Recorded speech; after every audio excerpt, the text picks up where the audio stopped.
স্বাদের জন্য বরমশাই আমার জন্য দেখো কত সুন্দর একটা গিফট দিয়েছে। আর কি বলো তো, আমার ফোনটা, আগের যে ফোনটা ছিল সেই ফোনটা আমার 5 বছর হয়ে যাচ্ছে। তো ও বলল স্বাদে তোমার কি গিফট চাই। তো আমি বললাম যখন ফোনটা 5 বছর হয়ে গেছে তাহলে একটা নতুন ফোন দাও। আর আমি কিন্তু চেয়েছিলাম পোকো ফোনের ওপরে। আগে আমার পোকো 2 ছিল। তো এখন এই ফোনটা আমি বলেছিলাম আমার পোকো ফোনটাই দরকার, আমার পোকোর সেটই লাগবে। তো ওই কারণে পোকো ফোন অর্ডার দিয়েছে। আর এখানে তোমরা খোলা দেখছো কারণ এটা আমরা অর্ডার দিয়েছি।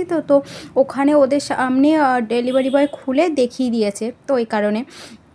তো বর আনতে গিয়েছিলো, এসে আমাকে বলেছে দেখো তোমার মানে আর কদিন পরে আমার স্বাদ, তার আগে আমার গিফট চলে এসেছে। আর সামনেই তো আমার সোনা আসছে, তো সোনার তখন অনেকগুলো ফটো ভিডিও টিডিও সব করবো, ওই কারণে ফোনটা আরও বেশি করে নেওয়া। আর আমি কিন্তু খুব খুশি হয়েছি ফোনটা পেয়ে, আর কালারটাও কিন্তু খুব সুন্দর। তো তোমাদের কেমন লাগলো ফোনটা অবশ্যই কিন্তু জানিও। আর এই ফোনটা কিন্তু আমার বরাবর থেকে, আগেও তো আমি পোকো ফোন ইউজ করেছি, তো এই পোকো ফোনের এটা আমার খুব ভালো লাগে। তোমাদের কেমন লাগলো অবশ্যই জানিও।